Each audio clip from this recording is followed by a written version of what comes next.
بقرہ 97 اور 98۔ اعوذ باللہ من الشیطان الرجیم، بسم اللہ الرحمن الرحیم۔ قل من کان عدوا لجبریل، قل کہہ دیجئے جو کوئی ہے دشمن جبرائیل علیہ السلام کا، فإنہ نزلہ علی قلبک، بس انہوں نے اس کو نازل کیا اس کو آپ کے دل پر، بإذن اللہ، اللہ کے اذن کے ساتھ، مصدقا لما بین یدیہ، تصدیق کرتا ہے اس کی جو ان کے دونوں ہاتھوں میں ہے، وہدی اور خوشخبری ہے، وہدی ہدایت ہے، وبشریٰ اور خوشخبری ہے، للمؤمنین ایمان لانے والوں کے لیے۔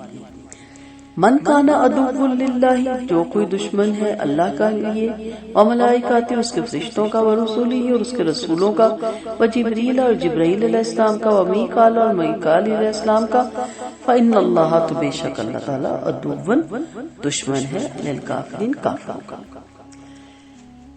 یہودی رسول اللہ صلی اللہ علیہ وسلم کی عداوت میں یہاں تک چلے گئے کہ انہوں نے پہلے تو آپ صلی اللہ علیہ وسلم کو ماننے سے انکار کر دیا، نعوذ باللہ، اور کہا کہ آپ اللہ کے پیغمبر نہیں ہیں۔ پھر اس حد تک چلے گئے کہ کہا کہ انہوں نے جبرائیل علیہ السلام کو بھی اپنا دشمن قرار دے دیا، کیونکہ وہی آپ پر وہی لے کر آتے تھے، جبکہ ان کے خیال میں انہیں بنی اسرائیل کے کسی شخص پر وہی لے کر آنا چاہیے تھا، اس لیے انہیں نعوذ باللہ غصہ تھا حضرت جبرائیل علیہ السلام پر۔ اس کے لیے انہوں نے ایک بہانہ بنایا۔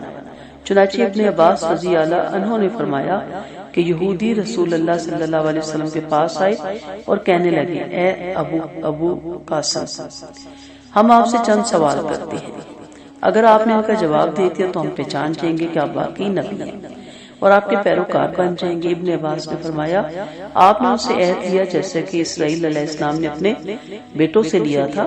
آپ صلی اللہ علیہ وسلم نے ان سے یہاں تک کہا کہ اللہ اس پر جو ہم کہہ رہے ہیں وکیل ہے، یعنی صحیح سوالوں کے جواب دینے پہ آپ ایمان لے آئیں گے۔ جو سوال جواب ہوئے، سوالات کے صحیح جواب پانے کے بعد یہودی کہنے لگے، اچھا یہ بتائیے کہ فرشتوں میں سے آپ کے پاس آنے والے کون ہیں، کیونکہ ہر نبی کے پاس کوئی نہ کوئی فرشتہ خبر لے کر آتا ہے، یہی آخری بات تھی، اگر آپ بتا دیں گے تو ہم آپ کے پیروکار بن جائیں گے۔ آپ صلی اللہ علیہ وسلم نے فرمایا، وہ جبرائیل علیہ السلام ہے۔ انہوں نے کہا، وہ تو لڑائی اور جنگ لے کر اترتے ہیں اور ہمارے دشمن ہیں، اگر تم میکال بتاتے تو ہم یہیں پر ایمان لے آتے، کیونکہ وہ نباتات، بارش اور رحمت لے کر آتے ہیں۔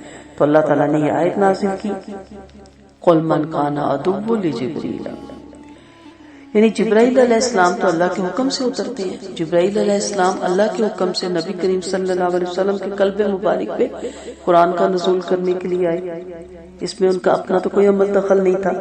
ایسا عذر اور بہانہ تراشنا تو صرف حجت پیدا کرنا ہے، اور یہ بنی اسرائیل کی روش تھی کہ وہ بات میں حجت تراشا کرتے تھے۔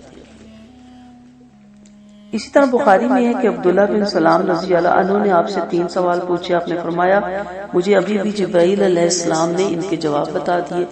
تو وہ کہنے لگے، وہ تو فرشتوں میں سے یہود کا دشمن ہے۔ اس پر آپ صلی اللہ علیہ وسلم نے یہ آیت پڑھی۔ اللہ تعالیٰ نے یہود کے اس بہانے کے کئی جواب دیے۔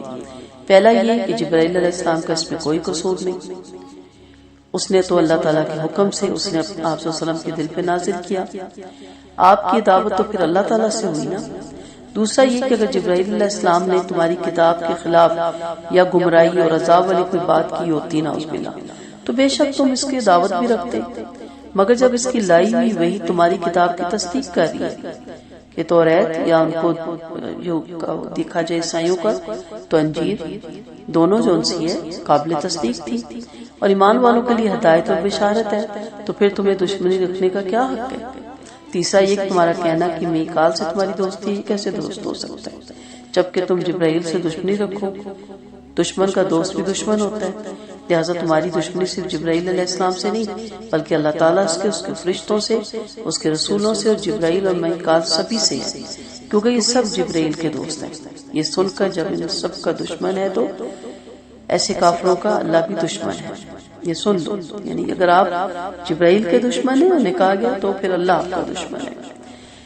ابو ہریرہ رضی اللہ عنہ بیان کرتے ہیں کہ آپ صلی اللہ علیہ وسلم نے فرمایا، اللہ تعالیٰ نے فرمایا کہ جس نے میرے کسی دوست سے دشمنی رکھی تو میں اس کے ساتھ جنگ کا اعلان کرتا ہوں۔ اس طرح کی آپ کی بہت سی آپ کو حدیثیں مل جاتی ہیں جس میں آپ کو یہ پتہ چلتا ہے کہ اللہ تعالیٰ نے ناپسند کیا اس طرح کے کلام کرنے کو، ہٹ دھرمی کرنے کو اور حجتیں پیدا کرنے کو۔ صحیح بخاری کی حدیث میں ہمیں پتہ چلتا ہے کہ آپ صلی اللہ علیہ وسلم نے حدیث قدسی میں بتایا کہ اللہ فرماتا ہے میرے دوستوں سے دشمنی رکھنے والے کو میں اعلان جنگ دیتا ہوں، میں اپنے دوستوں کا بدلہ لے لیا کرتا ہوں۔ اور حدیث میں یہ بھی وارد ہوا ہے کہ جس کا دشمن میں ہو جاؤں وہ برباد ہو جاتا ہے۔ اب یہ تو شان نزول اور سبب نزول ہو گیا۔ اب ہمارے لیے اس میں کیا سبق نکلتا ہے؟ ہمارے لیے اس میں یہ سبق نکلتا ہے کہ ہمیں جس طرح نبی کریم صلی اللہ علیہ وسلم کے حدیث اور اللہ کے کلام ہم تک پہنچے، ہم اس کو ایز اٹ لے لیں اور اس میں حجتیں مت پیدا کریں۔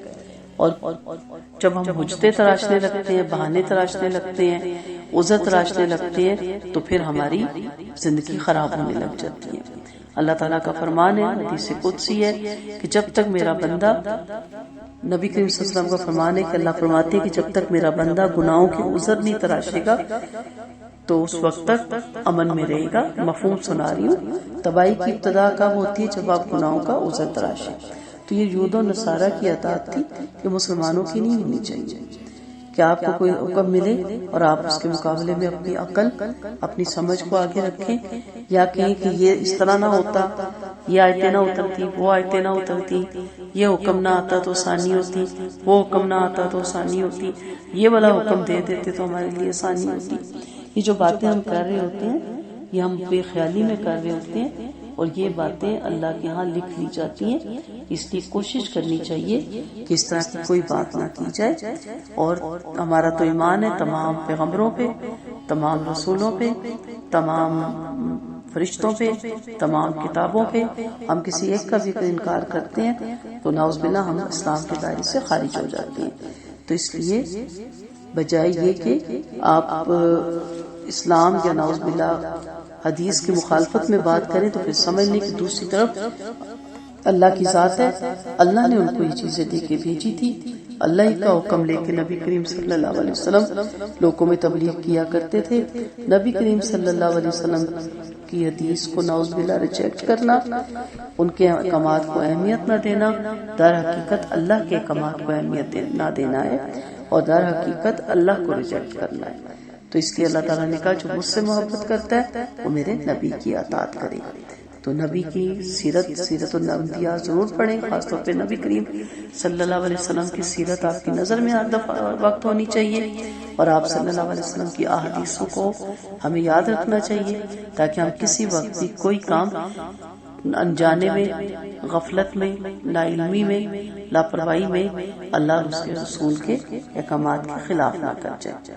اللہ تعالیٰ ہم سب کو دین پہ چلنے کی توفیق دے، اور جس طرح دین آیا ہے اسی طرح قبول کرنے کی بھی ہمیں توفیق دے، آمین۔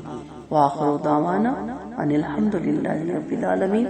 سبحانک اللہم وبحمدک، نشہد ان لا الہ الا انت، نستغفرک ونتوب الیک۔ السلام علیکم ورحمۃ اللہ وبرکاتہ۔